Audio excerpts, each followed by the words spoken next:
the member of the Senate of Pakistan, Dr.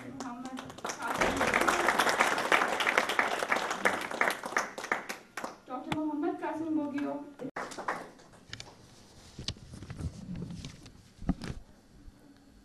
Shahid, President, Student Council, Islamabad.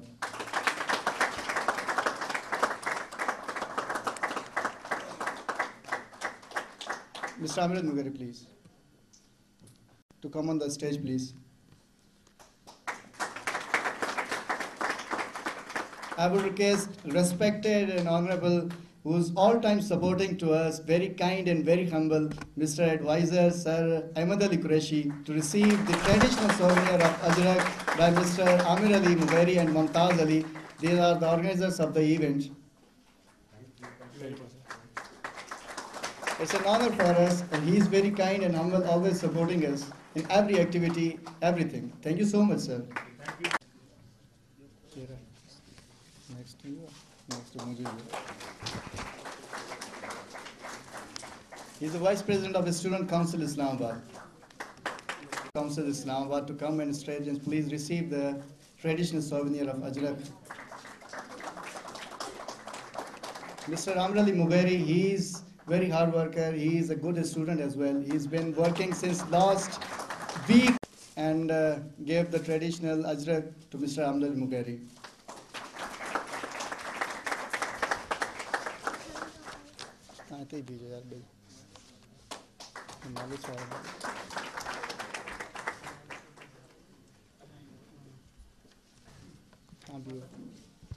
Islamabad to receive the traditional Ajrak.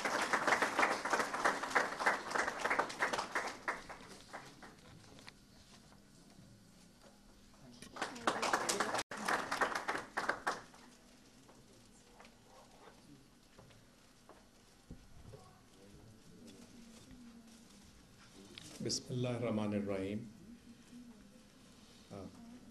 मोअज़्ज़िज़ अचण वारा जेका मेहमानान गिरामी, अदी ससी प्लेजो, अदी Rehana, doctor साहब कासिम साहब ऐं हाशिम अबड़ो साहब ऐं ॿिया जेका मेहमान हिते आया आहिनि, सभिनी खे असां अॼु ज़ेबिस जी तरफ़ां आजिया बि कयूं था। Welcome to ज़ेबिस।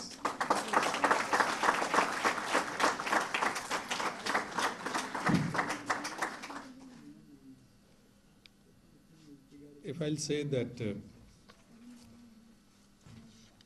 some people, they dream something. So this was one of the dreams of the Zebist Student Union to organize the different days, including Gilgit and Sindhi Ajrak and Topi Day. So their dream has come true with these honorable guests here. From the depth of my heart, I welcome Moses जेका असांजा मेहमान हिते आया आहिनि, हुननि खे दिलि जी गहराइयुनि सां from the Zebis Student Union, from the campus, from the faculty, from the students, and I'll not take much time. We would like to listen something from you about this our Sindhi Ajrak and Topi Day, which we are celebrating here today. So once again, thank you very much indeed. तव्हां पंहिंजो प्यार भरे आया हिते असां वटि, असांखे तव्हां रौनक बख़्शी आहे जी हिन खे जेका तक़रीब खे। Thank U very much all of U. बहुत बहुत शुक्रिया।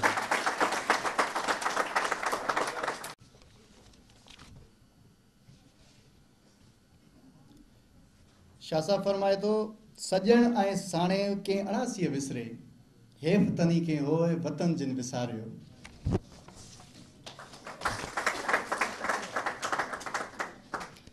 सिंध धरती के जिसे वादी मेहरान भी कहा जाता है, जो 5000 साल पुरानी सकाफत की अलंबरदार है, जिसका आज भी मुजस्सम आईनादार मोहनजोदड़ो की शक्ल में मौजूद है, वो धरती कि जिसके लोग मेहमान नवाज और मोहब्बती मारू कहलाते हैं।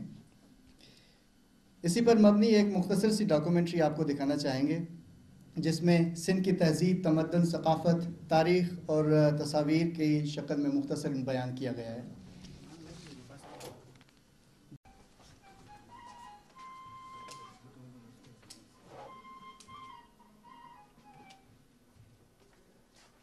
ये फ्रंट वाली लाइट्स ऑफ कर दो बस। Okay.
सिंधु समूरी सोन सिंधु सरी सुरहान सिंधु भिटाई घोट जी सिंधु कस्तूरी खान मौज भरियो मेरान सदा वहे सिंध में.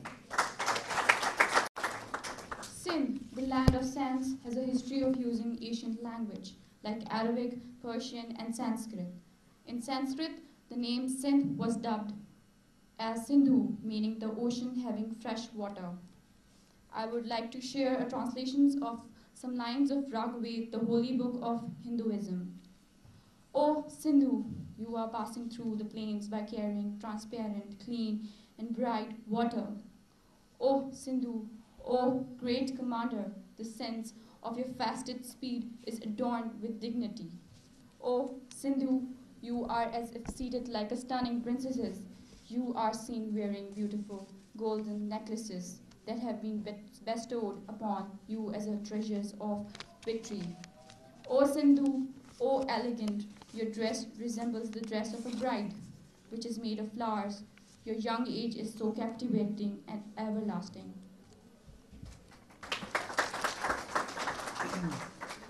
I'd like to call the guest speakers. I will tell you about them. I would like to introduce them. Rehana Sheikh. Ms. Rehana Sheikh specializes in public policy, gender, education, monitoring and evaluation, training and facilitation. Her public policy and management expert experience is spread over 20 years in social sector development in Pakistan. She has worked as senior management positions in mainstream development organizations. Her work experience included interactions with the government, ministries, departments, local governments, donors, civil society organizations, and communities. The organizations she worked with include British Council, DFIED, Save the Children UK, Aga Khan Foundation, and Rasta Development. I would like to call Ma'am Rehana Sheikh to speak a few words about this occasion.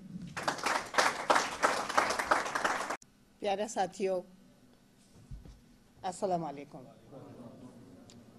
अॼु इहो ज़रूरु चवंदसि इस्लामाबाद में वेही त जीए सिंध ऐं जीए सिंध जा माण्हू।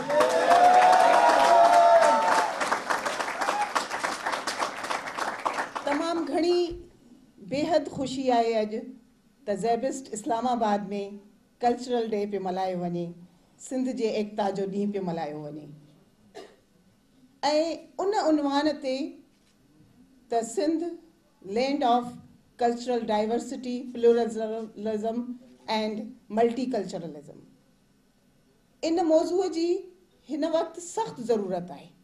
सॼी दुनिया जिते हिकु बाहि वकोड़जी वई आहे सो कॉल्ड टेररिज़म जे नाले ते, वार्स हर हंध जे नाले में, उन्हनि ॾींहंनि में ही ॾींहुं मल्हाइण हिकिड़ी वॾी माना रखे थो। ही ॾींहुं असांखे अमन जो पैगाम, कल्चर, जॾहिं असीं कल्चर जी ॻाल्हि कयूं था त कल्चर छा आहे?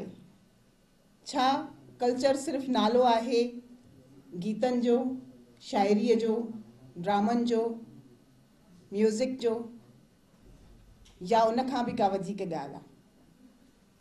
मुंहिंजे ख़्याल में त कल्चर हिकिड़ी पूरी सोसाइटीअ जो जेको उथण वेहण आहे, रस्मू रवाज आहिनि, अक़ीदा आहिनि, बिलीव्स आहिनि, उन्हनि जी निशानदेही करे थो ऐं उन्हनि जे सॼी इहा जेका होल कॉम्प्लेक्स हिकिड़ी फिनामिना आहे उहो कल्चर आहे। ऐं जेकॾहिं इन तनाज़ुर में, इन नज़रिए सां असां सिंध खे ॾिसंदासीं, सिंध जी तारीख़ खे ॾिसंदासीं त सिंध हमेशह प्यार जो पैगाम ॾिनो आहे, सिंध हमेशह अमन जो पैगाम ॾिनो, आबाद कयो। शाह लतीफ़ हिकु यगानो शाइर, शाह लतीफ़ बैनुल अक़वामी शाइर, हुनखे सिंध जो शाइर चवणु हुन सां नाइंसाफ़ी थींदी। हुन जेको फ़िक्र ॾिनो, हुन जेका नज़रियो ॾिनो, उहो सिर्फ़ु सिंध ताईं महदूद करणु बेवकूफ़ी थींदी। हिकिड़ो आलमी शोहरत याफ़्ता ऐं आलमी नज़रिए जो माण्हू हुयो। हुन चयो त सिंध सुखी हुजे, सिंध सताबी हुजे। हुन दुआ कई हमेशह सताबी रहे, पर उन सां गॾु सॼो जहान आबाद रहे। सिंध अकेली नथी रही सघे। सिंध जूं जेको ख़ुशहाली आहे, सिंध जी जेका आसूदगी आहे, सिंध जो जेको कल्चर आहे, जेकॾहिं उहो परवान चढ़ंदो त उहो बैनुल अक़वामी सोच सां चढ़ंदो, पर हिकिड़े कुंड में वेही ऐं उन सां न वधंदो। Ms. Sasi Palejo, she is a politician, a columnist from Thatta, Sindh. She was a minister for culture in Sindh cabinet. She was the only directly elected female assembly member in Sindh out of 168 members. साहब, इताई मोहतरम कासिम बुघियो साहब, अदी रेहाना शेख, अदा Hashim अबरो, Mugeri साहब, कुरैशी साहब, बहुत सारे नाम है, इलाही सारा नाला आहिनि जेके ख़ासि तौर ते ज़ेबिस्ट जे हिन culture art and culture society सां तालुक़ु रखंदा असांजा ॿाहिरि, उन सभिनी खे अस्सलाम वालेकुम। जीअं भुटो, जीअं सिंध, जीअं सिंधी सकाफ़त ऐं उन सां लाॻापियल जेके शयूं ॿोली आहे, मुख़्तलिफ़ शयूं, ऐं इलाही शुक्रगुज़ार आहियां, अथोराइती आहियां। I am really grateful to you, all of you, and it really gives me immense pleasure because this is very first visit I'm paying here, and when we celebrate our cultural days in or in institutional educational institutes, I think that really makes a lot of difference in many ways, and it does bring about some positive change. I think people they become aware of our values, our culture, different aspects of different dimensions of our culture. त उहा हिकिड़ी इलाही मुंहिंजे ख़्याल positive शइ आहे ऐं ॼाण जी बि आहे, इंफॉर्मेटिव बि आहे। एक्सप्रेशन जे हवाले सां आउं सम्झां थी त इलाही एक्सप्रेशन मिले थो माण्हू खे। माण्हू अर्बन एरियाज़ में रहण जे करे या वॾनि शहरनि में रहण जे करे जिते इलाही सुठियूं शयूं सिखनि था असांजी नई जनरेशन, उते ई मुंहिंजे ख़्याल में रूटलेस थींदा था वञनि माण्हू। रूटलेस आहियूं कोन पाण।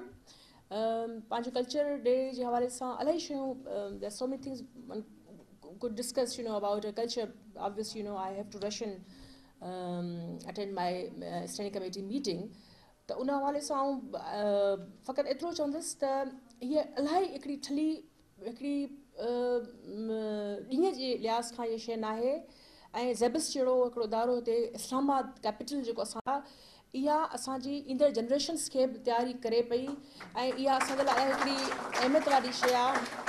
या उर्दू स्पीकिंग भी हमारे पंजाबी, बलोच, पख्तून भी हमारे भाई बहन बैठे होंगे, स्टूडेंट्स बैठे होंगे। I really appreciate the way you have come here today and you are celebrating this culture day with us. Again, I would say, this is something very different, but not strange, obviously.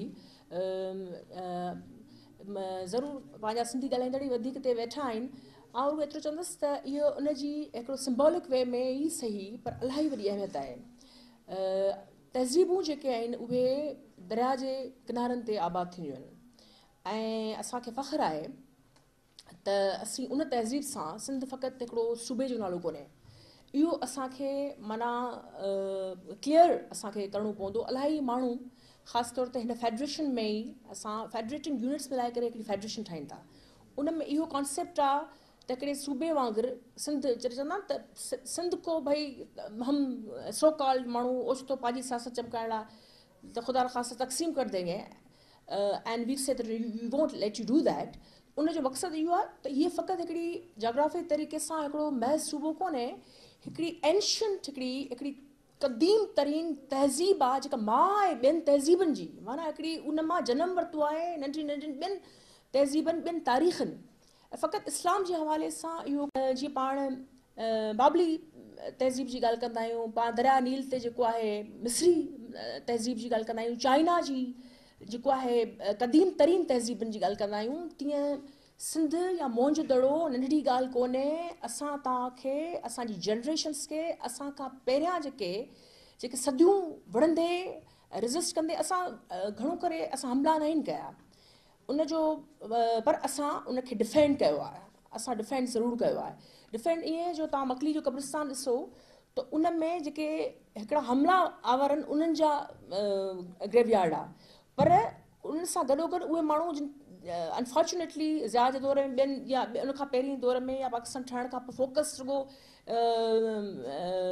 बाक़ी bag ऐं जानी bag, Mirza जानी bag इन्हनि ते थियो जेके ॿाहिरां आया, पर उहे हज़ारे क़बरूं जिन डिफेंड कयो पंहिंजी धरती खे, जिन पंहिंजी माना तहज़ीब खे डिफेंड कयो, जंहिंमें तव्हां सम्झो त सफ़ेद साला दरिया दूल्हे दरिया ख़ान जो जेको वॾो हीउ मक़बरो आहे, त आहे त असां थधे मिज़ाज जा सूफ़ी क़िस्म जा माण्हू ज़रूरु आहियूं, पर असांखे जेकॾहिं केरु चैलेंज कंदो, असांखे केरु आङुर खणंदो, असांखे डिवाइड करण जी असांजी उनखे, छो पाकिस्तान ठहण खां पोइ हिकिड़ी जेका शइ थी वई, हाणे उन खां पोइ असांखे बार बार ॿोली जे हवाले सां, हवाले सां मुंहिंजे ख़्याल में इहो न ये कोई पख्तून पसंद करेगा, न कोई बलोची पसंद करेगा, न पंजाबी स्पीकिंग, न उर्दू स्पीकिंग, तो हमें भी पूरा राइट है कि हम अपनी हर उस रूट का और हर उस पहचान का डिफेंड करें, उसका दफ़ा करें, चाहे सियासी हो, समाजी हो या सकाफ़ती हो।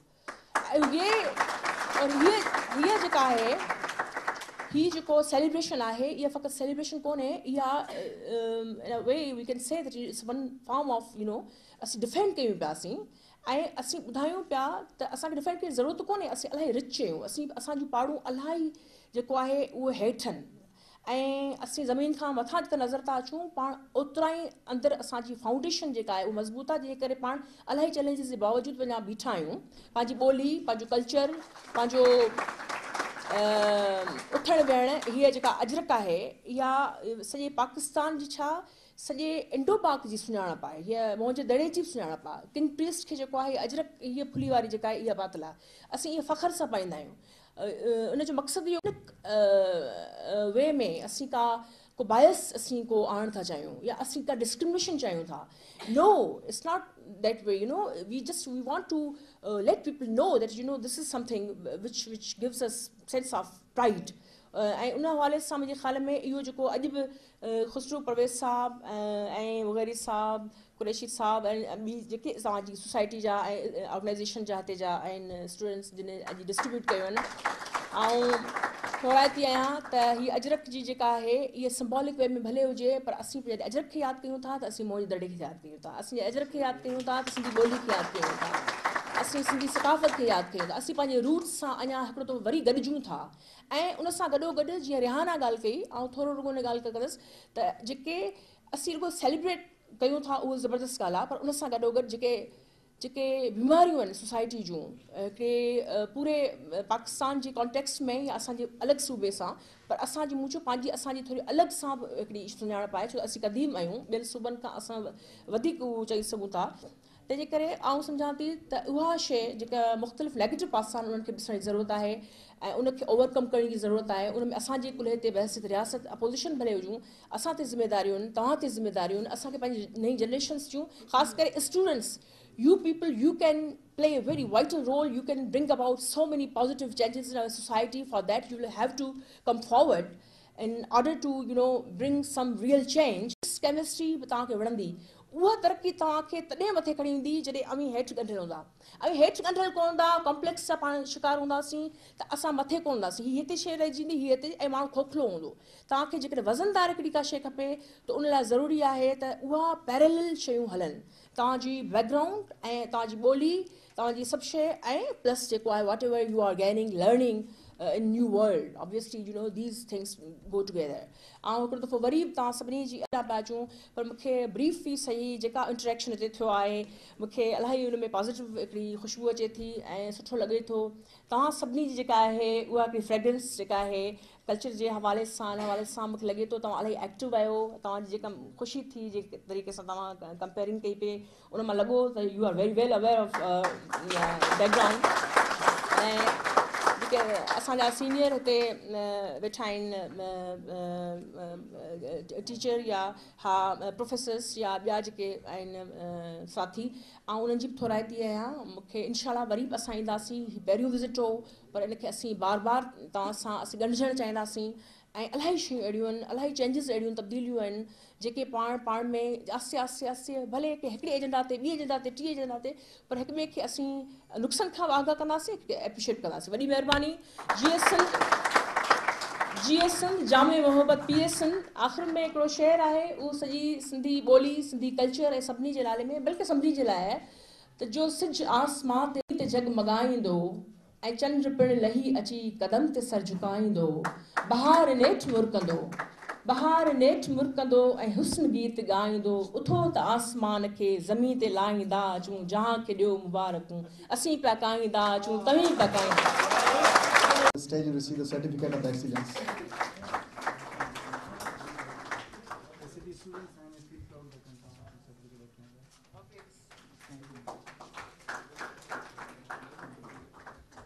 Since the first year, and now they are about to pass.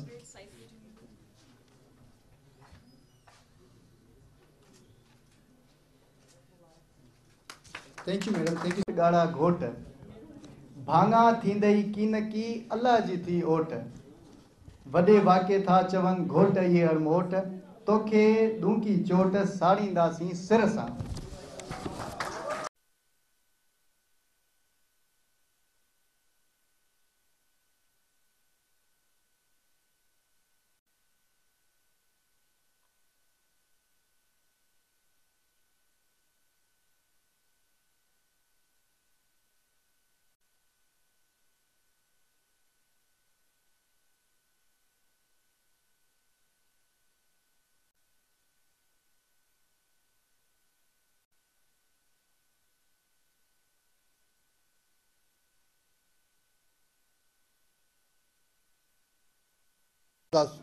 यही था, अगर स्टूडेंट यूनियन हो तो हमारे ये स्टूडेंट्स आगे चल के मुल्क को संभाल सकते हैं, आगे चल के कौम को संभाल सकते हैं.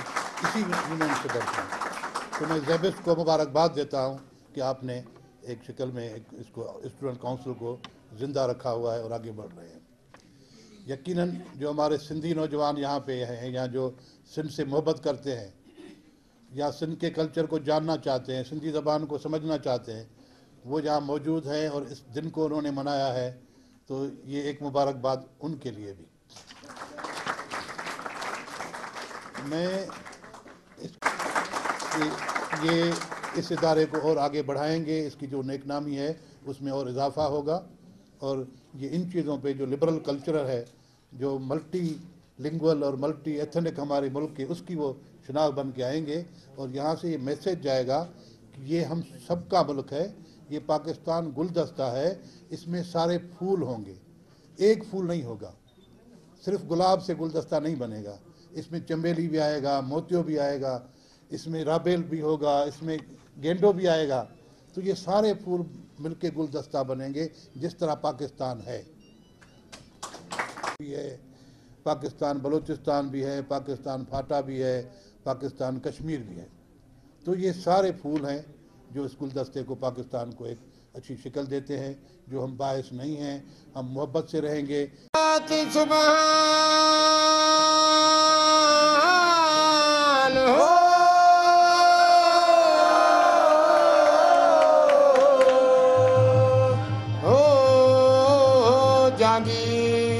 जन याद कयो नाजी अब्दुल लतीफ चवे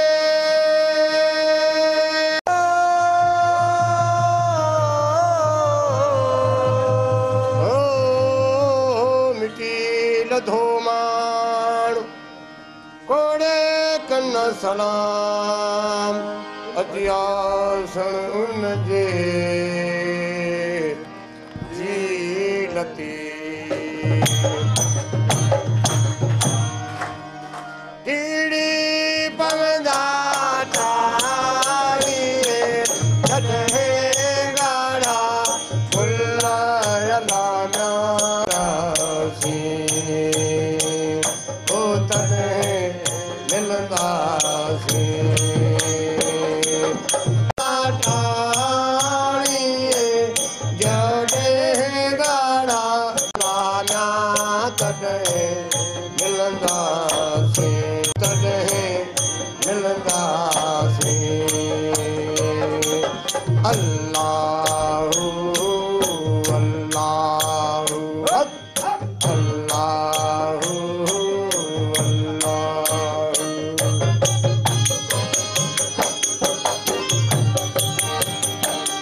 मिलंदासीं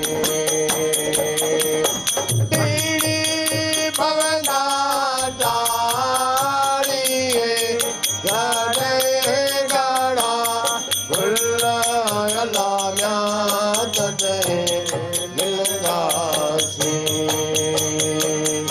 ओ तॾहिं मिलंदासीं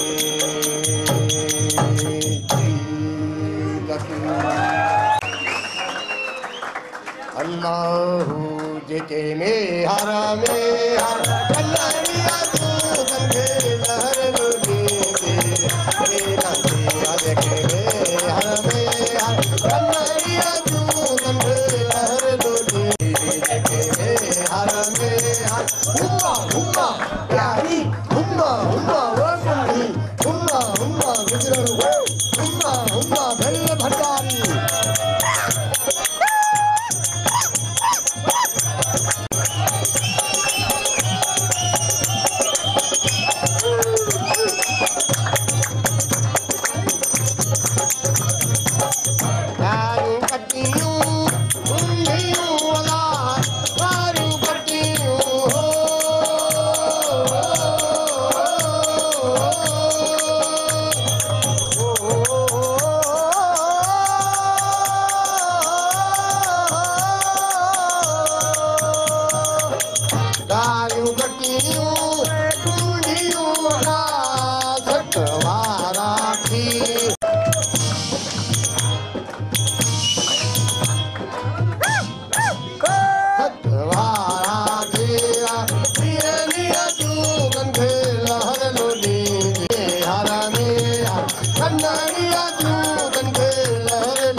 वालियां बूरियां उंगला वालियां तेरी जुदाई करने वालियां हो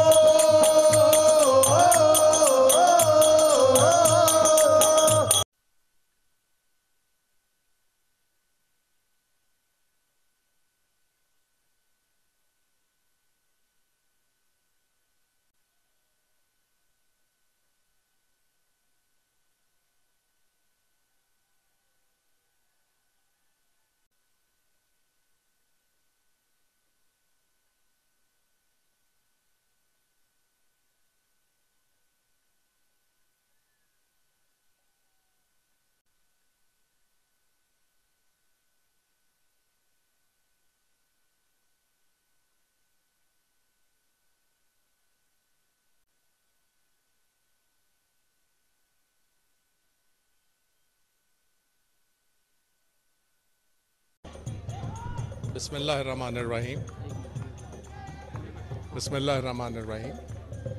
ये आज का ये जो डे है सिंधी अजरक और टोपी डे, बेसिकली ये जो पाकिस्तान के डिफरेंट कल्चर्स हैं, ये उन कल्चर्स को पाकिस्तान के डिफरेंट कल्चर्स को हाईलाइट करने की एक बड़ी अच्छी जो है वो स्टूडेंट्स ने काविश की है, उसको उजागर किया है। बेसिकली आज के हमारा जो टॉलरेंस का जो मैसेज है और सिंधी कल्चर के अंदर और सिंध की सकाफ़त के अंदर एक दूसरे के लिए रवादारी, एक दूसरे के लिए इज़्ज़त, एक दूसरे के लिए जो है मेहमान नवाजी का जो कल्चर है, ये उसकी आज झलक जो है वो इन्होंने जो है वो यहाँ पर पेश की है।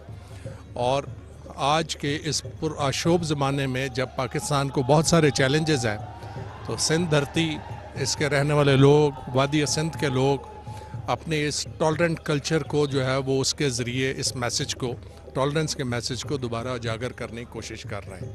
अल्लाह ताला सिंध को हमेशा आबाद रखे, तमाम जहानों को आबाद रखे। बहुत शुक्रिया।